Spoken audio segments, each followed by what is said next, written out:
Lado com os alunos por el casamento, ¿te acuerdas? Sí, no es mejor porque hay muchas actividades de Semana Santa en las iglesias y siempre termina que muchos alumnos no pueden participar y también los profesores se complican. Claro. Entonces, Mário está hoy. Hoy Bienvenido. sí, profesor. allá estuvo. Normalmente la veo offline, pero bueno, hoy pude Sí, estar. bueno, hiciste una viaje hoy. Sí, Viniste ahora para... este mes estoy haciendo siempre, porque la cursada de psiquiatría ya en clínicas casi todos los días. Ujú.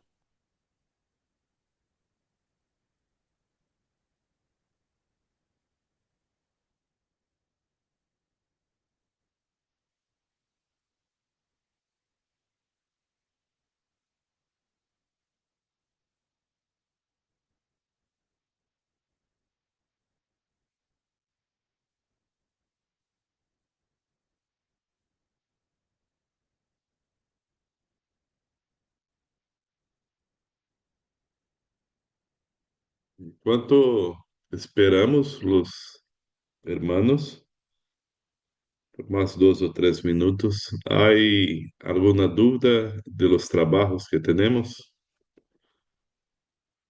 La pregunta sería también, ¿leíste, empezaste a leer el libro? Sí, a todos. Pastor, yo tengo una consulta acerca del ensayo, ¿sí? Mm. ¿Para qué fecha es el ensayo? Eso yo no me acuerdo de haber Para visto. 20, sí, no tenemos una fecha definida, es para el proceso durante la clase, sí, mas podemos por junho, 25 de junho, sim? Perfecto, Eles- perfecto.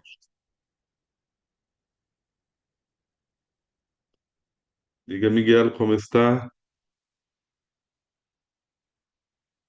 Hola, pastor, ¿cómo anda? ¿Todo bien? Hola, hermanos, ¿cómo andan?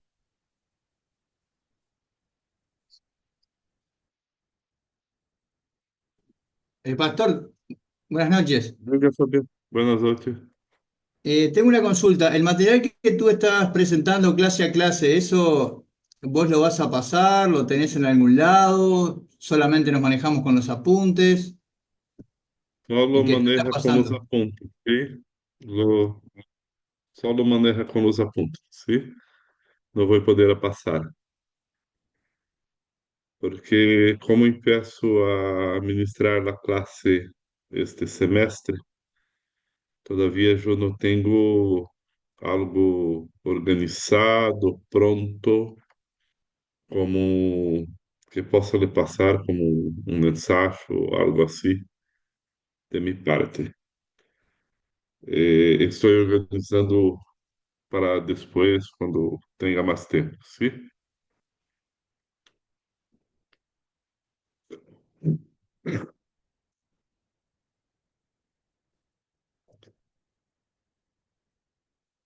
E na última semana nós outros nos quedamos com Platão.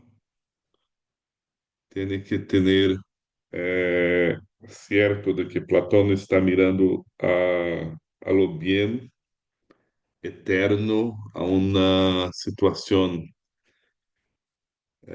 fuera de la realidade que vemos para pensar las coisas terrenas.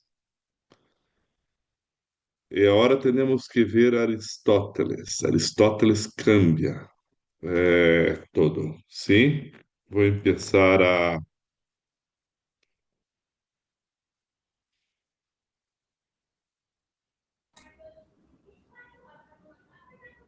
Aristóteles, Platão e Aristóteles são duas forças poderosas que influem ao cristianismo. A linha de pensamento de Aristóteles vai influenciar principalmente el pensamento católico romano com Tomás de Aquino. E Aristóteles fuera discípulo de Platón. Platón, te acuerdas, compartia la realidad em dos mundos. Um mundo inteligible de las ideias e um mundo sensible de las aparências. Para Aristóteles, esta separação radical não representa a realidade. Para ele, a realidade era uma solo e estava composta de substâncias concretas.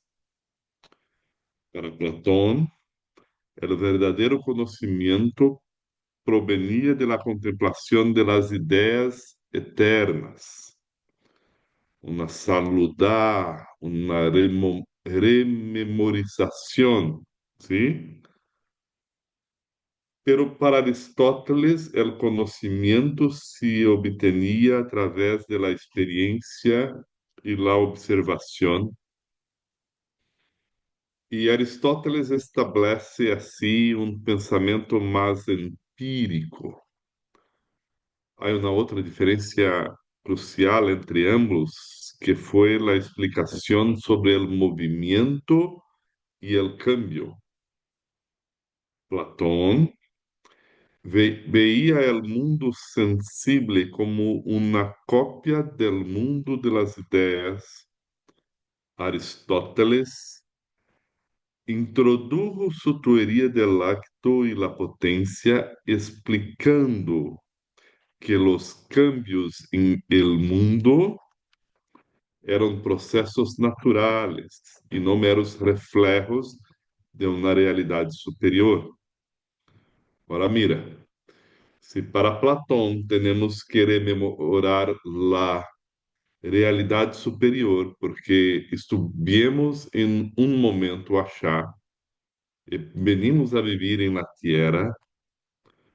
Para Aristóteles, os processos são naturais em el mundo e no mero reflejo de uma realidade superior. Platón creía que el alma era inmortal y separada del cuerpo, mientras Aristóteles la separaba de la forma del cuerpo sin poder existir completamente separada. Completamente separada. Platón no desarrolló una concepción clara de Dios, mientras Aristóteles formuló la idea de motor inmóvil, un ser eterno y perfecto que es la causa última del universo. A pesar de las diferencias, los dos, Platón y Aristóteles, influyen en la teología cristiana.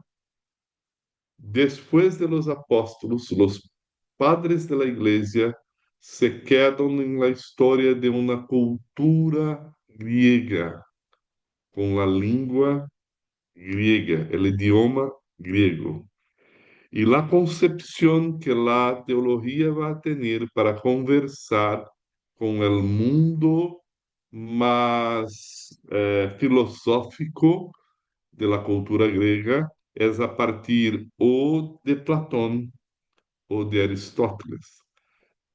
Todavía también en la filosofía griega, las dos escuelas más fuertes que se quedan son Platón y Aristóteles.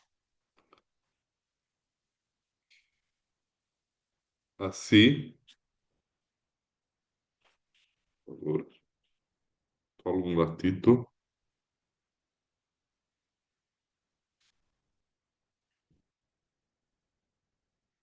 Aristóteles rechaza las ideias inatas e las reminiscências platônicas, e ele concibe a alma como uma tabula rasa que vai a se desarrochar em um mundo. O conhecimento humano, todavia,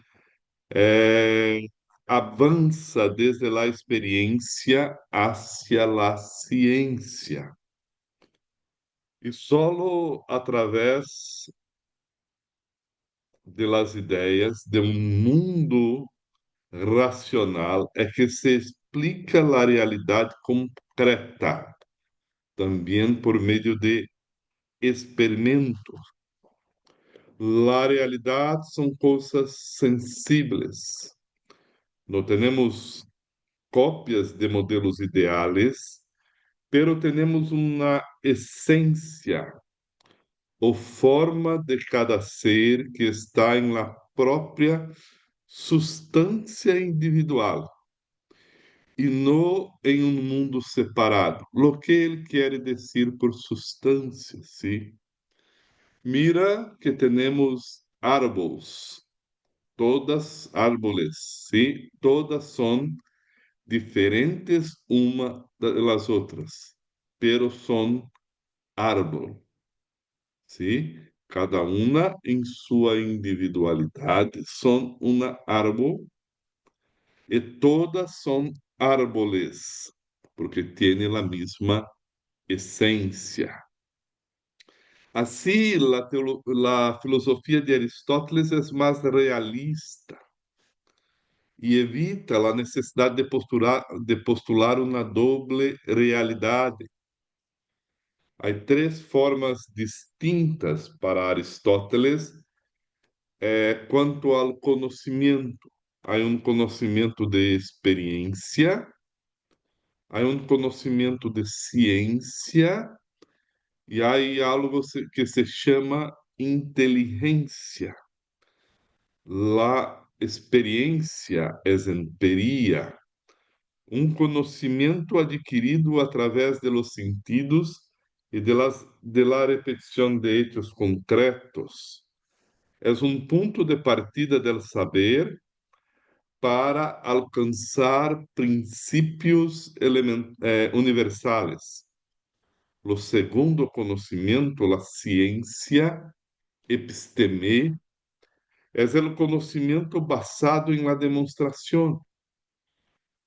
O conhecimento científico, mais propriamente, são princípios universais obtenidos através da indução ou de causas e leis que rigem a realidade. E temos a inteligência.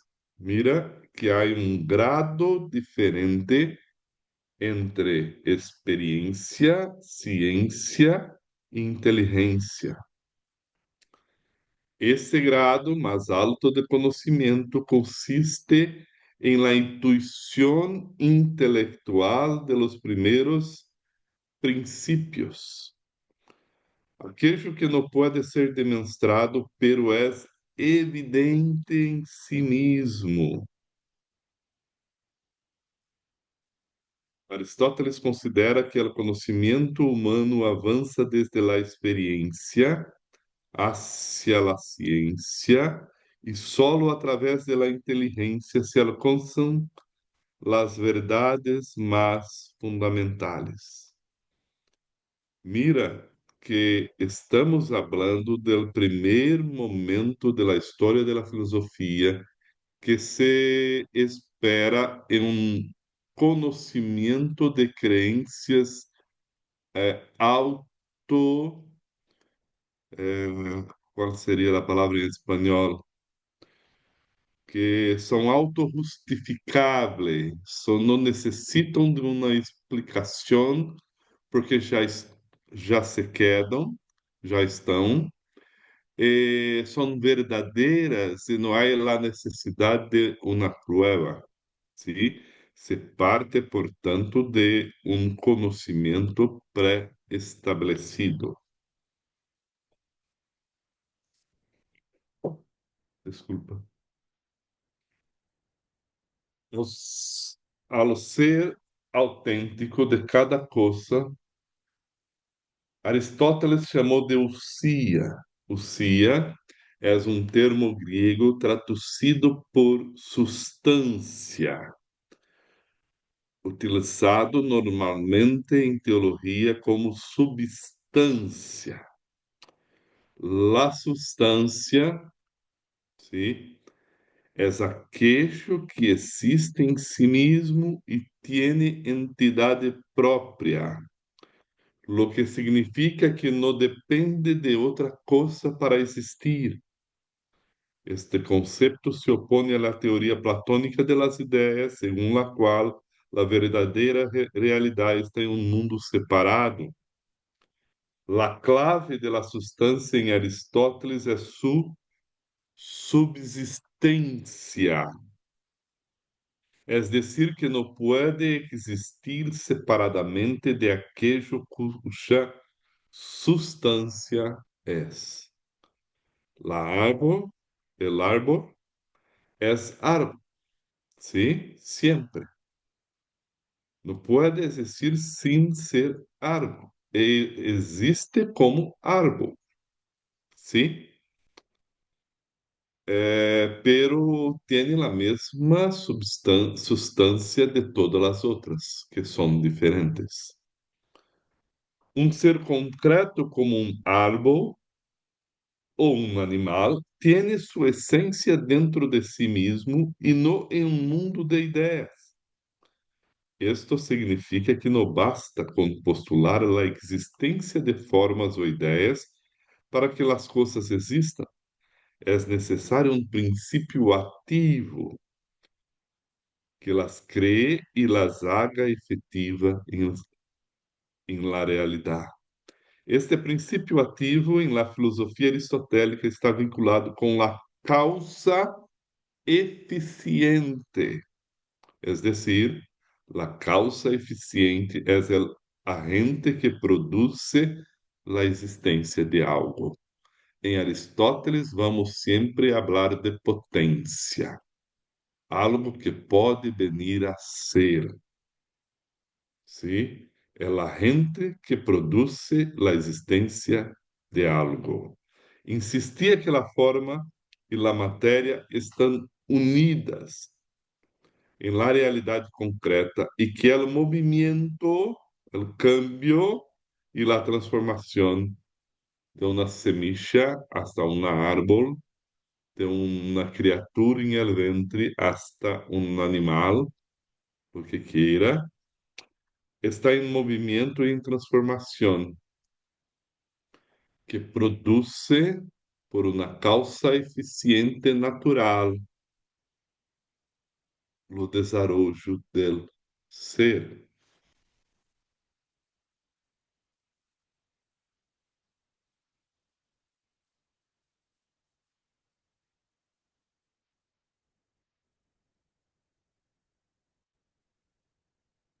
El hombre es un vivente mortal. Este pensamento refleja a visão aristotélica de um ser humano como um vivente racional, um ser que, pertence ao mundo natural e está sujeto à mortalidade, tiene una dimensión que lo distingue de los demás, su capacidad de contemplación, de hacer teoría. La actividad más elevada del ser humano es la contemplación de la verdad, especialmente la contemplación de lo divino, que es un puro acto y pensamiento de sí mismo. Mira la definición de divino. Puro acto y pensamiento de sí mismo. El hombre, por su inteligencia, transciende su condición natural y finita para alcanzar un conocimiento superior, el de las realidades eternas. En ese sentido, ser plenamente humano, lo más importante del hombre es aspirar a lo divino. é uma busca por la felicidade completa. Este aspirar por lo divino te encamina para algo supremo que se encuentra en los placeres, que no se encuentra en los placeres sensoriales ni en las riquezas, sino en la vida contemplativa que lo acerca al intelecto divino. Com Aristóteles, empiezamos uma caminhada de meditação contemplativa de los monastérios em busca del encuentro com Deus em el ambiente cristiano. ¿Por quê? Porque a busca por lo divino é uma atividade contemplativa e racional. É o ideal e este pensamento influye en la vida devocional de los cristianos. La para, lo, lo hombre, al mesmo tiempo, está ajeno del divino, pero aspira por la divindad como ideal supremo de conocimiento y perfección. Para Aristóteles, el hombre nunca posee completamente esta condición, pero su mayor dignidad radica en esta aspiración, a ser más que un simple hombre. Hay que buscar una dimensión más alta del ser. Aristóteles deduce la experiencia de Dios a partir del hecho del movimiento. Aristóteles parte de un hecho de la experiencia e considera que existe o movimento, por lo tanto, deve haver um primeiro motor imóvel, ao que nós chamamos de Deus, ¿sí? Para ropero, todo muda, é algo, e o câmbio tem uma causa. A causa é o primeiro motor imóvel, o sujeito é a matéria e o fim é a forma. Pero nuestro autor ropero del libro que tienes que leer es un hombre que tiene un pensamiento reformado que comprende, es un desarrollo del pensamiento reformado que Aristóteles llegó cerca de Dios, pero todavía no consegue compreender a Dios. ¿Sí?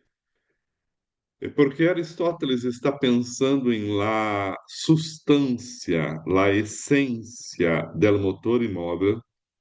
La palavra substância de Aristóteles vai ter uma importância para a construção filosófica respeito de la essência de quem é Deus.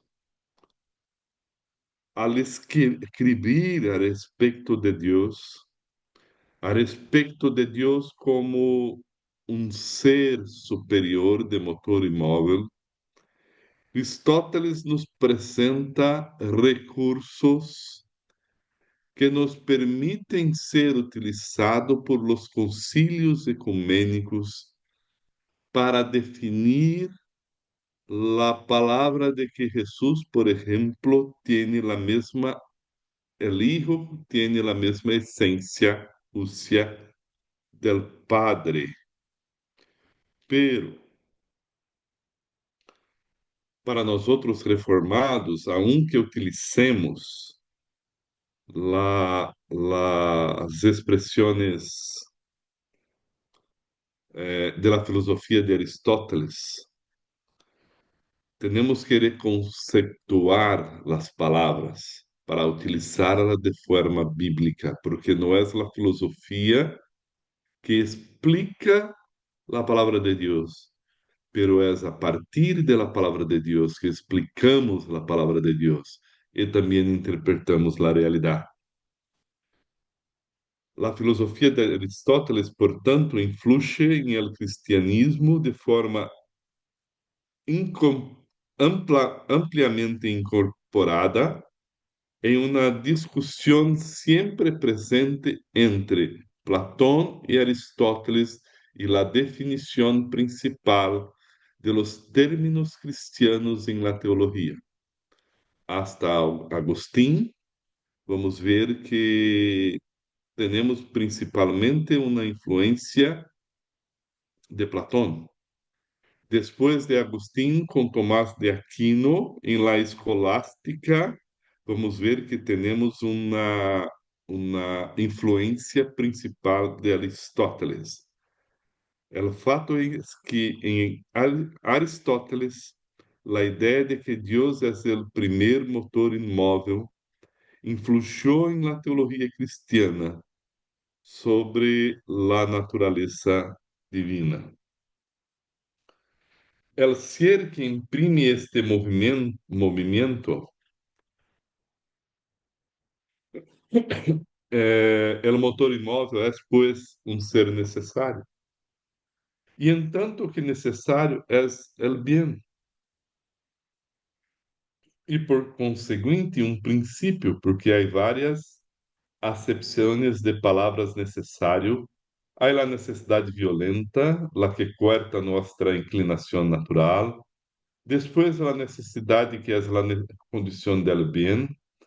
Y por último, lo necesario es lo que es absolutamente de tal manera y no es susceptible de ser otra.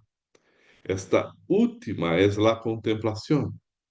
Mira que la primera, la necesidad violenta, es la falta de dominio de la naturaleza y de nuestros deseos. ¿Sí? Pero somos influidos, tenemos la influencia de una condición del bien, porque nosotros somos una tabla rasa y tenemos la tendencia de buscar el bien. Y vamos a hacer eso, pero lo más importante en toda la existencia humana es que la existencia humana es una busca por una contemplación racional del divino. Assim, no se encuentra en un mundo aparte la forma, pero todo objeto tiene una esencia o una naturaleza. Y en Aristóteles tenemos una forma que es un principio de identidad al objeto que torna-lo lo que es. Pero la materia es un elemento sencillo fundamental das coisas del mundo sensível. Ella individualiza, não te preocupes, está em português, sim. Ella individualiza, proporcionando uma possibilidade de existir a uma determinada forma ou lugar. El dualismo matéria-forma governa el pensamento de Aristóteles hasta que nosotros tenemos condiciones de esplanear, de estudiar, de conocer, de racionalizar al respecto. Y que lo que nos permite estudiar la naturaleza é que em el dualismo matéria-forma de lo que é composto para lo que la forma que tiene hay un cambio en que la forma dirige la materia hacia la realización de su potencial. Una, una semilla va a ser una árbol, o lo que viene lo que tiene que ser. El cambio es el movimiento de potencia hacia el acto. Un proceso de movimiento de la potencia hacia el acto debe comenzar en algún lugar. En algún punto finito debe haver um motor imóvel que desencadenou o processo. Porque o cambio é uma situação natural de la sustancia. Todas as coisas que têm forma matéria, que se desarrollam em uma matéria, em um elemento fundamental, se quedam por el cambio que dirige la matéria, pero viene de un punto finito que se chama substância. Como já decimos, substância é o que existe de maneira independente e constitui a realidade fundamental. Aquello que define lo ser e lo que hace ser lo que es. Pero que está em uma matéria que individualiza a substância, que recebe a forma e que permite o cambio. Porque temos a substância. Aristóteles sostiene que todas as coisas em el mundo estão em movimento, passando de la potência al acto. E o movimento deve ter uma causa primeira, a que lá chamou primeiro motor imóvel, que não pode ter matéria porque é substância pura, é pura forma, puro ato. Existe, pero não cambia, não é movido por nada, pero mueve todas as coisas. Essa é a primeiro motor do movimento do universo, uma realidade necessária e perfeita, que provoca o movimento por atração, que provoca o movimento por causa final, propósito, e que provoca o movimento por puro pensamento. O motor imóvel pensa sobre si mesmo e cria todas as coisas para um destino certo. ¿Sí? Mira que em Platão temos a forma del bien como princípio supremo que ilumina todas as demais ideias. Pero é uma forma que permanece abstrata, sem contenido concreto que explique a realidade. La verdad es que Aristóteles tiene un fundamento del movimiento del orden del universo que es trascendente y desconectado del mundo. Sua existência parece casi irrelevante para a experiência humana porque não temos realmente como conhecer a um que desejamos e queremos viver cerca. Por isso a forma del bien e o primeiro motor são diferentes conceptos racionais que não têm interações com o mundo. Assim são também diferentes do Deus bíblico que habla, atua e se relaciona com a realidade. O primeiro motor de Aristóteles não interviene em el mundo. É um ser puramente intelectual, egoísta, podemos dizer, que pensa em si mesmo e que não tem relação direta com a criação. el motor inmóvil de Aristóteles no tiene emociones, voluntad o conocimiento del mundo, porque sería una imperfección, lo que lo hace realmente diferente del Dios bíblico, que se revela, tiene voluntad y amor y se preocupa por su creación. Así, en ambas ideas de Platón o Aristóteles, lo que puede parecer son planeados conceptos insuficientes, es nuestro pensamiento, sí, para dar sentido a la totalidad de la existencia, especialmente cuando comparan con una visión teísta personal y revelacional. Tenemos que, yo quiero que sepas que Platón y Aristóteles marcaron profundamente la filosofía occidental, que Platón enfatiza el mundo inteligible y la trascendencia del alma, mientras que Aristóteles se centra en la unidad entre forma y materia, un dualismo.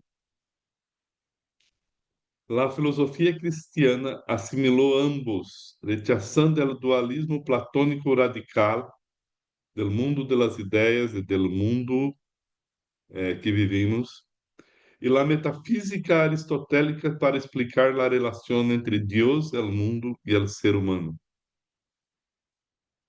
La filosofía reformada adoptó ciertos elementos de la filosofía aristotélica y de Platón, pero hice concepción diferente de conceptos y términos y parte de un principio diferente.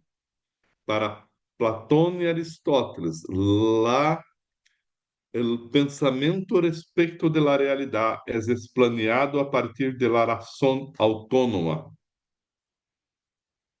Para la filosofía reformada, la realidad se explica a partir del- de la revelación. Y a partir de la revelación podemos conocer el mundo empírico. Pero nosotros no somos una tabla rasa. Somos, sí, seres creados para aprender sobre con la influencia del pecado, tenemos que vivir en nuestra limitación. Las diferencias son, por tanto, también, aunque se utilice de términos radicais, no tenemos como hacer una síntesis del pensamiento bíblico respecto del bien de Platón o respecto del motor inmóvil de Aristóteles, porque ellos no llegan a ser un Dios pessoal, una persona, ¿sí?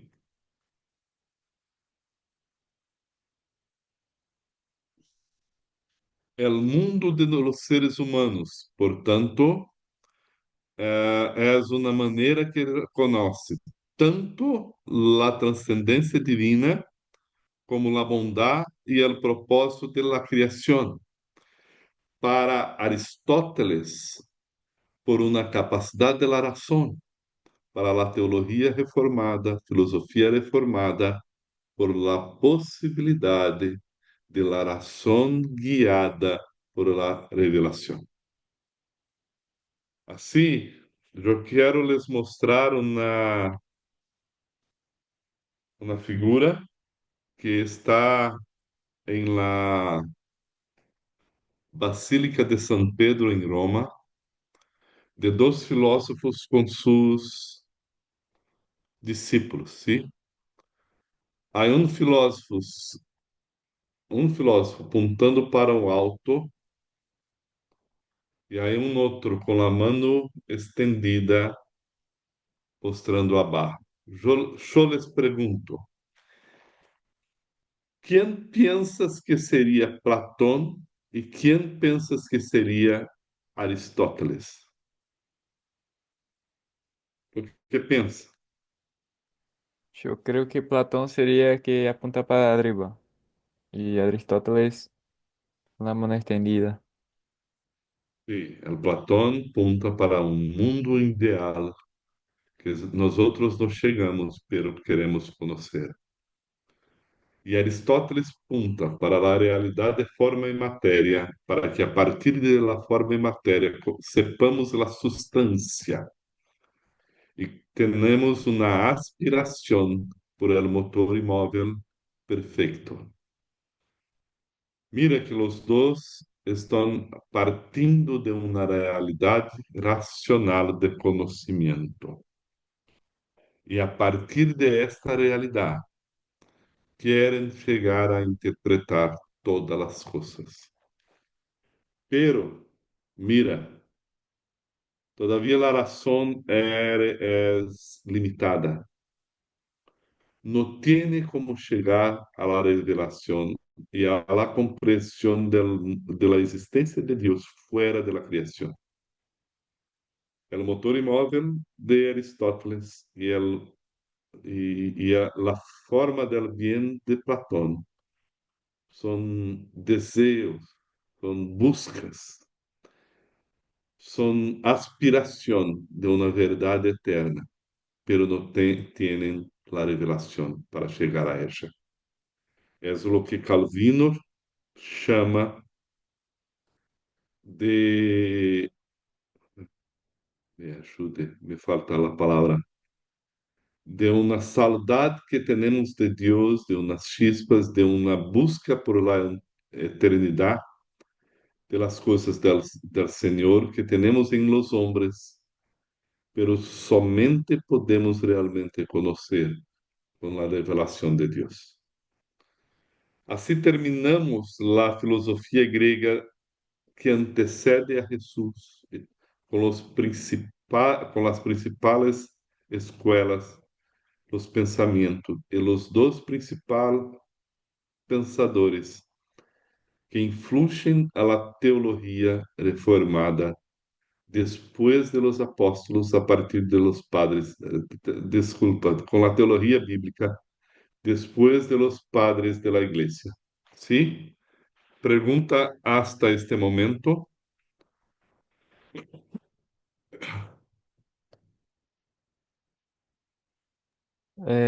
Pastor, yo tengo una pregunta. Estaba leyendo otro pero y ahí me quedé pensando sobre la influencia de Platón y Aristóteles en el cristianismo. Yo no, ¿hasta qué punto, así, podemos mirar la historia y podemos ver cómo que Dios quiso que la historia del cristianismo floreciese juntamente con esta filosofía platónica y aristotélica para que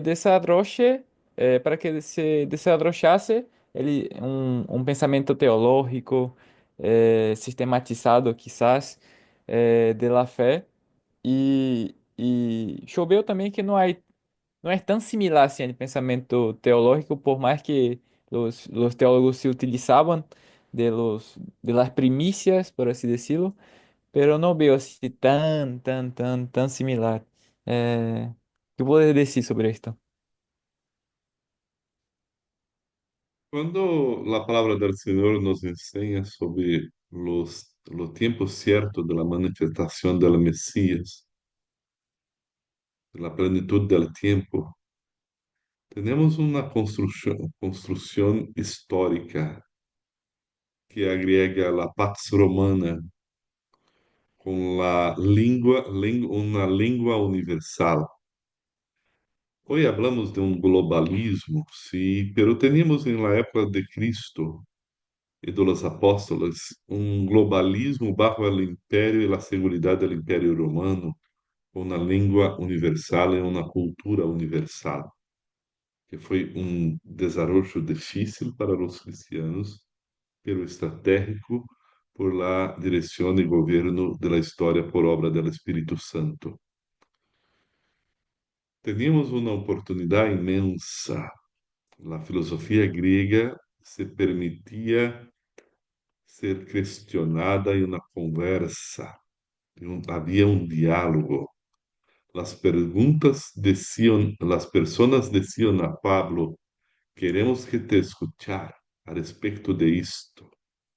Hoy es más difícil sermos escuchados en ambientes de filosofía, de sociología. Hay una dificultad y necesitamos conquistar el derecho, como se dice, de fala. Sí, pero lo pueblo griego, la filosofía griega, permitía un constante intercambio de convicción al respecto de lo que eres, lo que es la realidad. Los padres de la iglesia, los hombres que se quedaron a pastor, a teólogo, a pensadores, se utilizaron de esta cultura, pero hicieron buenas utilizaciones y malas. Foi buena muitas coisas, pero também malas muitas coisas. Por isso, é uma caminhada, não só porque nos rendimos ao poder e à la glória de Roma, decimos assim, com as catedrais, com os templos cristianos, com pero também nos rendimos a uma racionalidade que criou o que chamamos de escolástica, e que criou os pensamentos que engendrou na Idade Média, sim, e que se quedou necessário na Reforma, a Reforma Protestante, como sendo o mais importante do que qualquer revolução cultural do siglo XVI para cá, sim. Pero hay algo también muy importante para el tiempo de la reforma, que fue lo correcto tiempo en que surge en la historia la prensa, la comunicación para la condición de la producción de libros, con la gráfica de Gutenberg, sim, que serviu à reforma e que ajudou a la popularização das ideias da reforma. Mira, sempre vamos estar delante del mundo. Fomos enviados ao mundo. Sempre vamos conversar com o mundo. Sempre vamos estar delante del risco de optar de la vitória de um racionalismo sem Cristo, de uma igreja cristiana racional, cheia de conceito, pero sem Cristo. Sem Cristo. E todas as vezes que se quedou assim, a igreja necessitou de reforma ou de avivamento. Sim? É isto, Igor. E por hora. Pastor, y una última cosa. Podemos entonces decir que en última análisis, durante la historia, nosotros como hombres siempre nos tenemos influencias de los grandes movimientos. Entonces, por ejemplo, el iluminismo seguramente influyó a los pensamientos de esta época, y los teólogos tomaron cosas buenas, cosas malas. Y así siempre, ¿sí? Hasta en los días de hoy con el humanismo, tal vez, el secularismo, podemos ver de esta manera también. Sim, sempre. Sí. Hoy estamos falando hoy exatamente, estamos falando sobre a opressão, a dominação, o abuso de um pastor sobre as ovelhas, ¿sí? Pero não é uma pauta que começou em la igreja, é um pecado de la igreja, está em la igreja.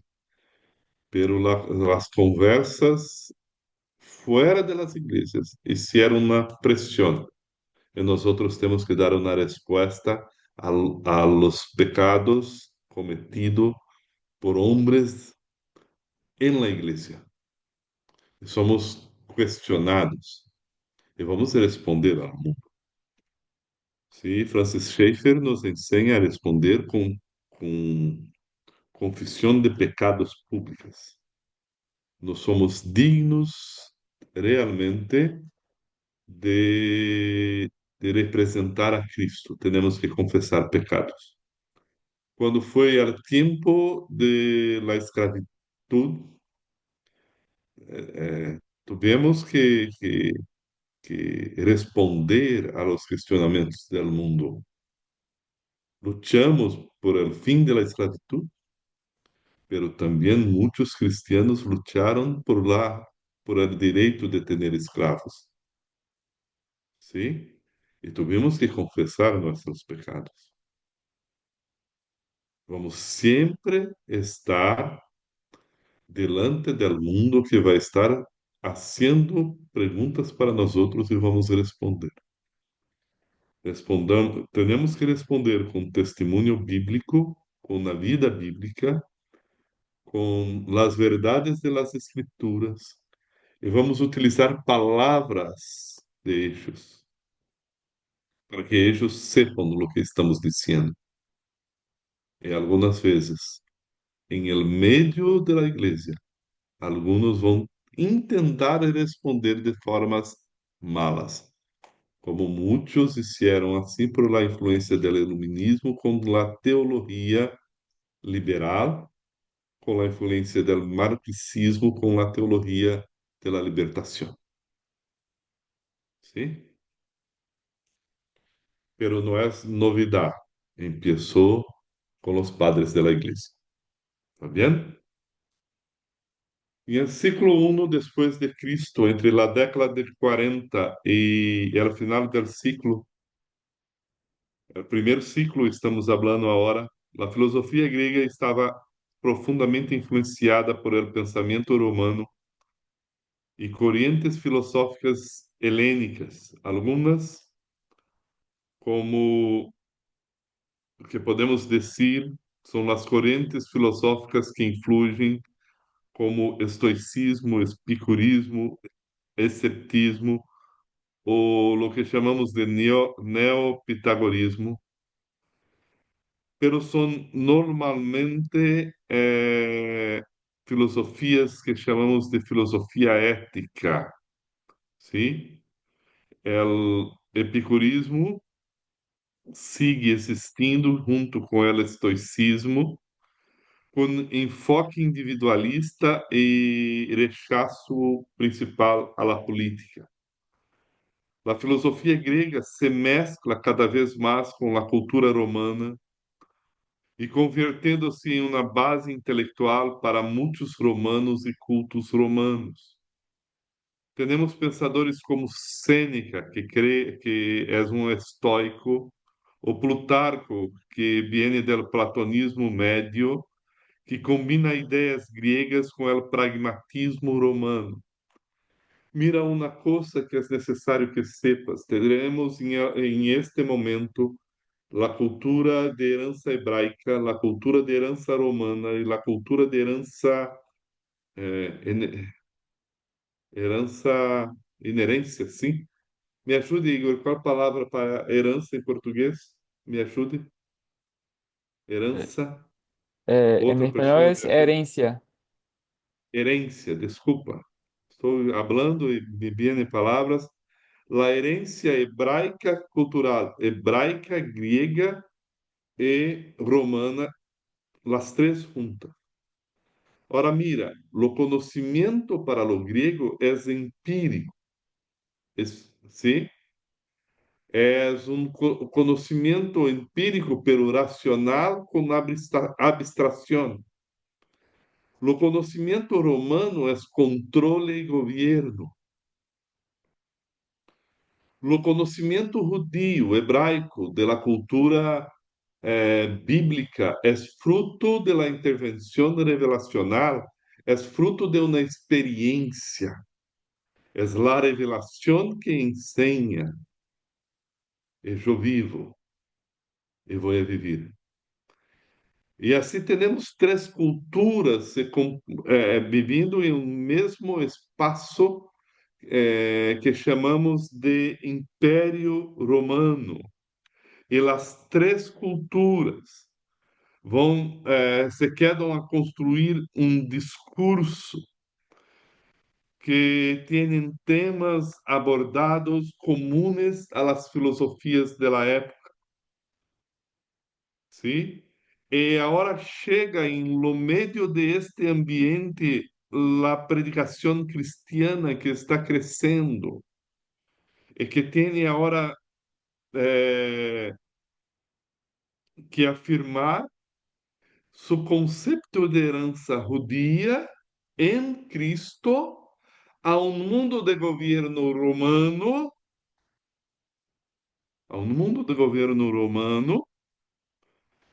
e, e não somente de governo romano, pero de mente, de pensamento filosófico grego. O discurso de Pablo se alinha com temas comunes da filosofia greco-romana, haciendo de su mensaje más comprensible para el público ateniense. Hasta hoy nosotros tenemos que estudiar, por ejemplo, el sermón de Pablo a Atenas para que possamos compreender como explanear a Cristo em uma tradição não cristiana, conversando com a tradição, pero sem perder o verdadeiro ensino, o que chamamos de contextualização. ¿Sí? A única nota discordante aparece na menção final do pensamento de Pablo. Cristo es el hombre que venció la muerte. La antítese del discurso de Pablo en Atenas menciona justamente este contraste de ideias filosóficas aceptas em la época e la novidade del mensaje cristiano, hasta la mención de Cristo y su resurrección. Pablo desarrocha conceitos que estoicos e platônicos podiam aceitar. O motor imóvel, o conceito de transcendência de Deus, a forma del bien, sua independência de los templos hechos por el hombre e sua proximidade que tem a quienes lo buscam. Pero al introducir la resurrección, la armonía con la filosofía griega se rompe. Es una antítesis que se presenta siempre como una estrategia retórica. Pablo parte de un terreno común con su audiencia, utilizando ideas familiares para captar su atención. Pero al final introduce un concepto radicalmente ajeno a su pensamiento, lo que provoca una división entre los oyentes. En este caso, la resurrección representa el punto de quiebre porque contradice la concepción filosófica griega del cuerpo y la muerte, generando burla em alguns e curiosidade em outros.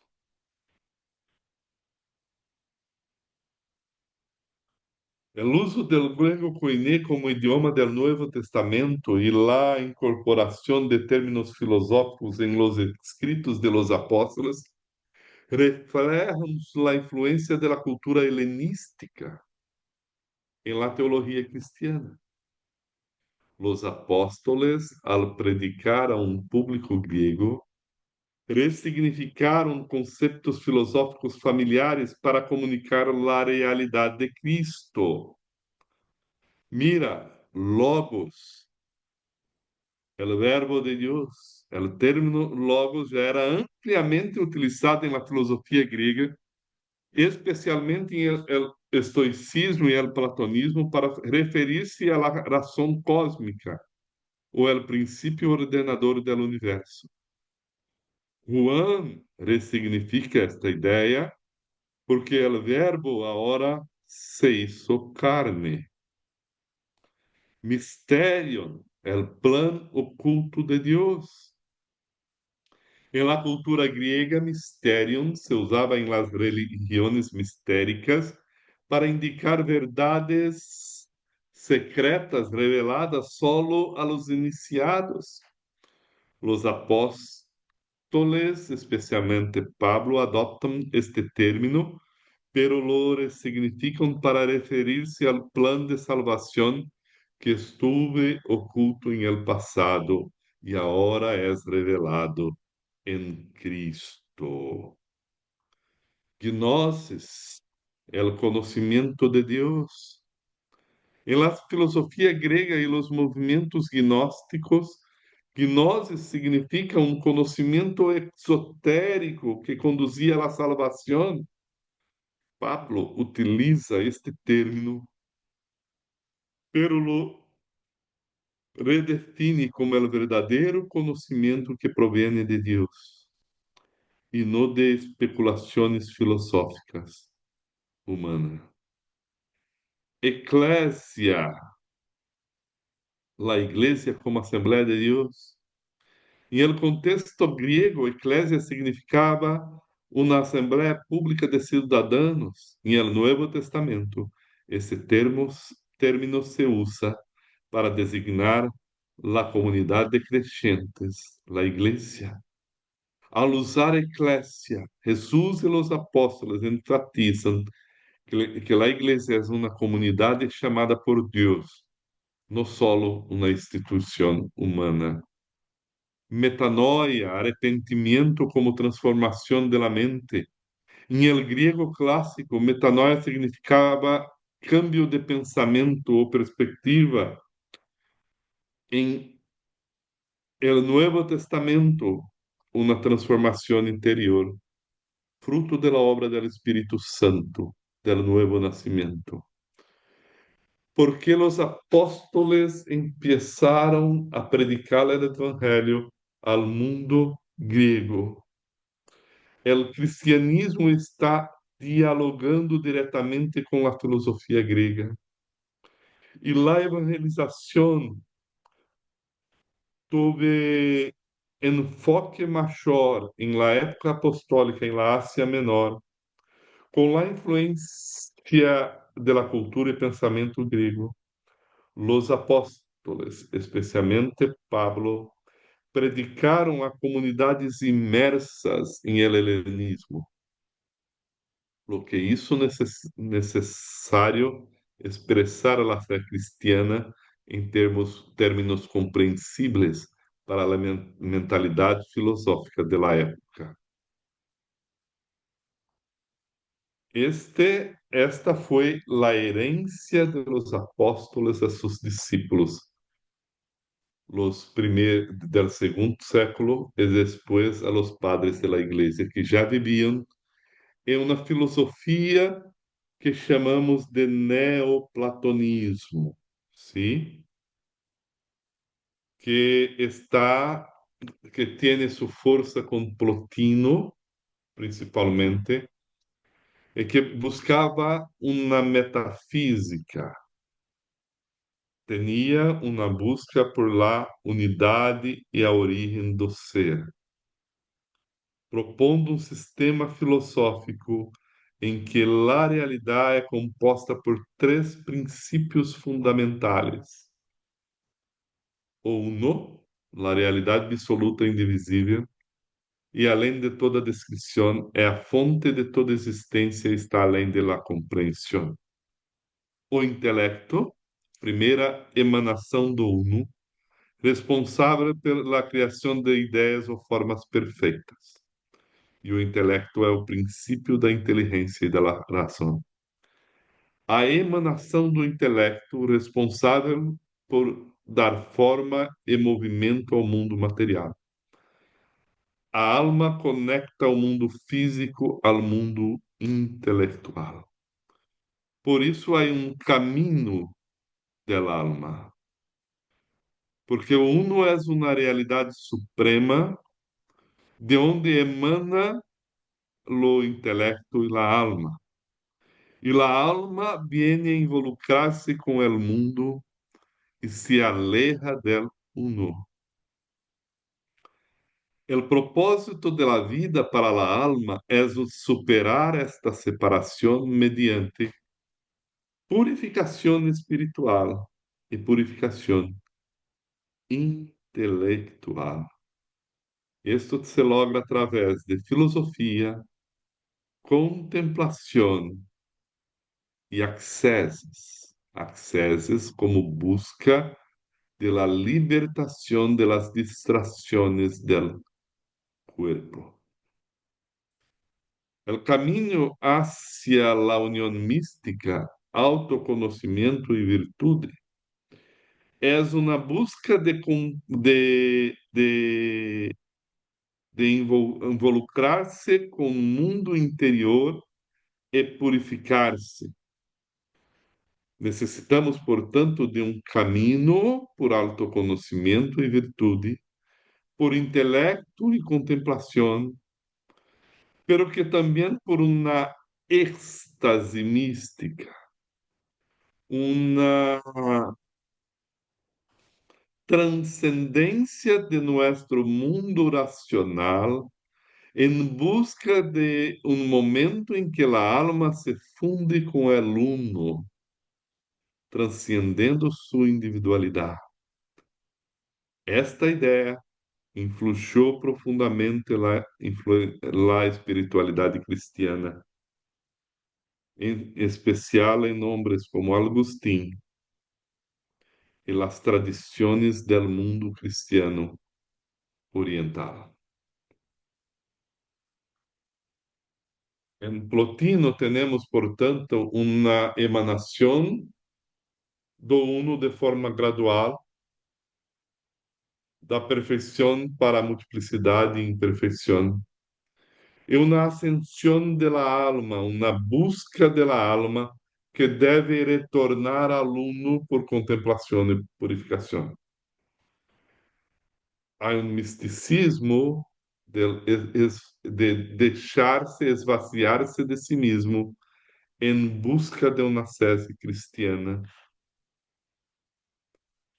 E temos, portanto, que o pensamento de Plotino cria um mundo de natureza paradoxal do uno.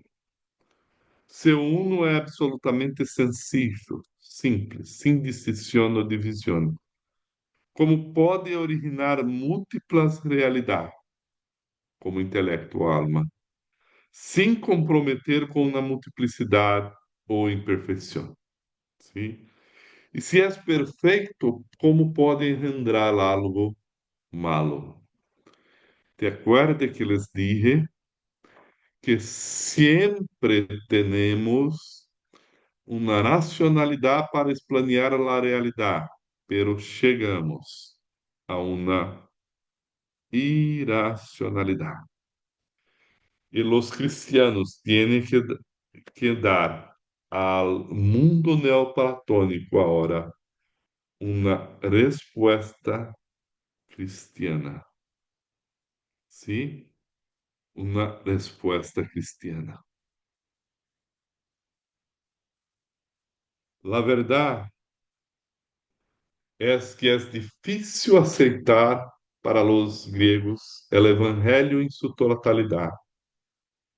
Y tenemos una dificultad en la enseñanza bíblica para los griegos, porque no podemos nos olvidar de creer en el inminente retorno de Cristo como algo vivo que anula todo vano esforço intelectual, social e econômico, que nos sea proclamar hasta el fim e com urgência el mensaje de salvación individual. El cristianismo tiene una proposta escatológica de la realidad.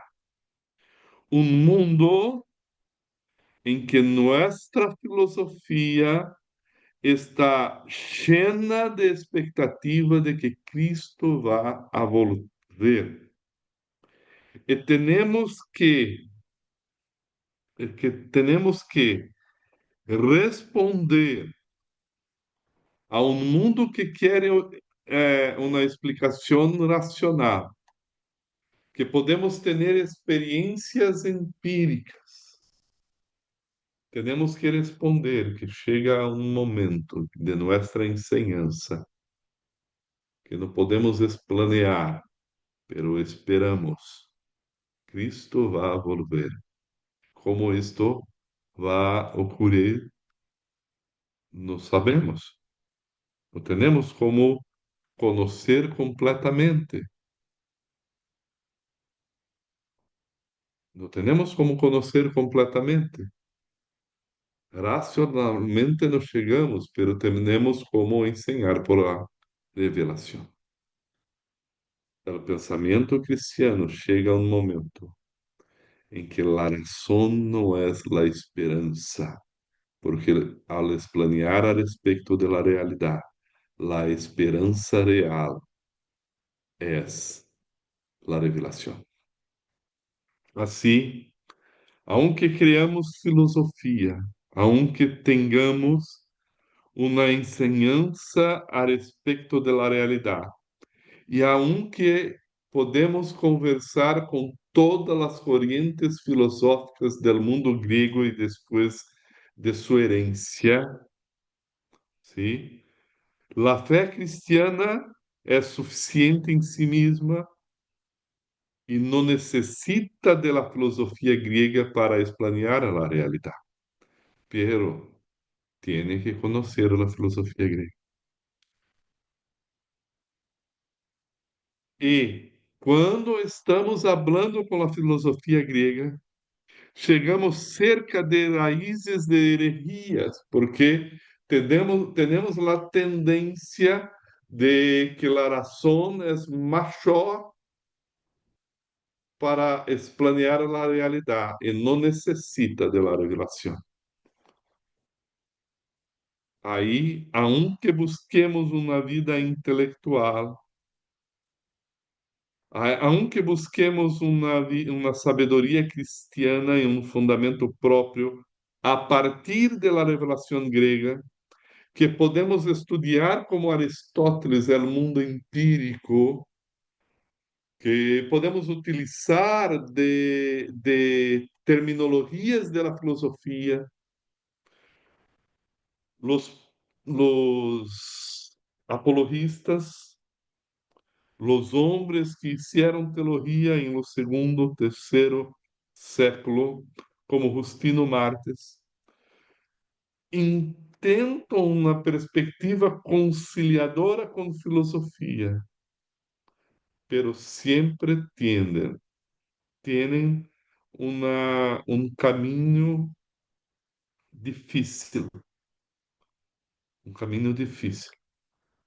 Há aqueles que defendem a teologia delante da filosofia e que preferem, como Tertuliano, a revelação. E como Justino Mártir, aqueles que querem nascer uma síntese, pero chegam perto de la herejía. Justino va a nos decir que todo lo que de bueno han expresado los filósofos y los legisladores lo han encontrado y contemplado en parte en el Logos.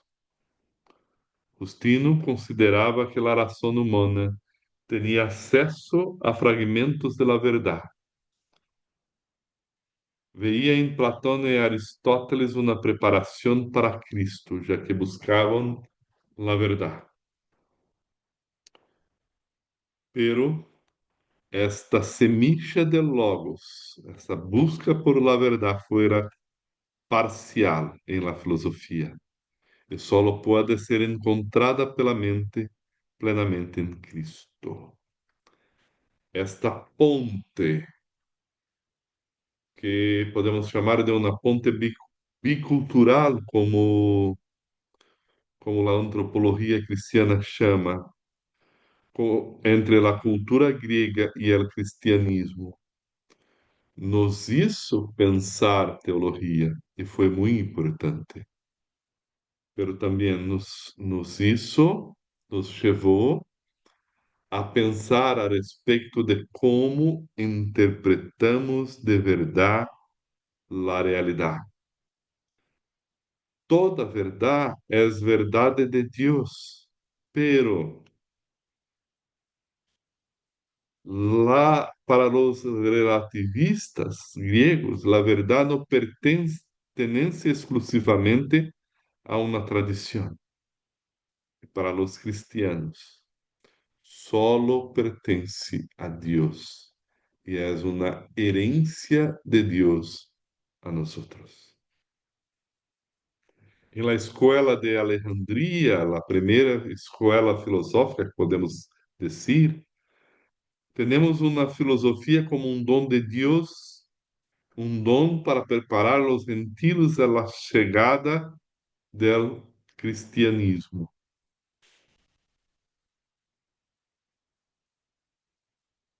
Pero o cristianismo se desarrocha sempre a partir de la revelação. Mira que estou repetindo, repetindo e repetindo. La razón en el cristianismo es serva de la revelación. No es la razón por la razón. La diversidad teológica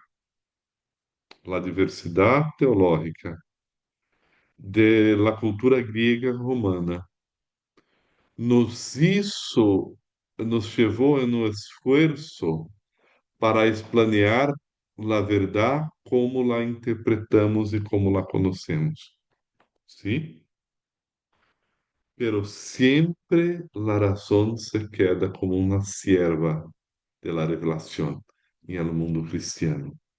Cuando la razón se cambió para ser mayor que la revelación, nosotros perdimos la esencia de la suficiencia de las escrituras bíblicas.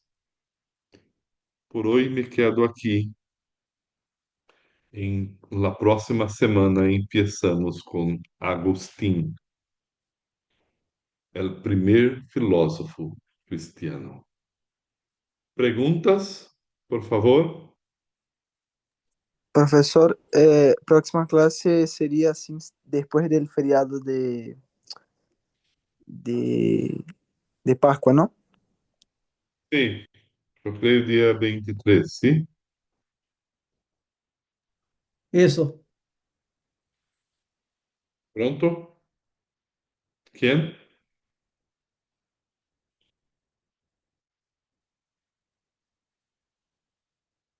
Hermanos, novamente les digo, eu sei que é conhecimento de mais de 2000 anos de história, sim? E o que estou fazendo é uma caminhada e um resumo. Eu quero que sepas es que para nós outros cristianos reformados em nossa teologia, sempre, a revelação tem su primacía e a razão serve a revelação para explanear a verdade de Deus em todas as culturas humanas. Empiezamos a hacer isto em la cultura griega romana. Tuvimos buenos momentos e momentos difíceis, sim? Y creemos, pero la iglesia siempre va a triunfar por obra soberana del Espíritu Santo de Dios, a pesar de nosotros. Lo mayor desafío del pensamiento cristiano en el primeros tiempos del cristianismo fuera la respuesta cristiana a la filosofía griega. Después, la respuesta cristiana al mundo iluminista. Y hoy, la respuesta cristiana al mundo postmoderno. Es siempre para la filosofía reformada, que vamos a ver más adelante, tenemos que comprender la realidad bajo la dirección de la revelación bíblica. Dios les bendiga en nombre de Jesús. Yo creo, pastor, estamos prontos Bien, para encerrar. perfecto. Bueno, hermanos, aprovechen el tiempo la semana que viene para adelantar sus lecturas y sus trabajos, ¿tá? Y cualquier consulta, hablan con el profesor. ¿Está bien? Muchas bendiciones y que disfruten la Semana Bendiciones. Santa. Bendiciones, hermanos. Bendiciones. Buenas Chao, noches. chao. Buenas noches. Bendiciones, chao. Chao, chao.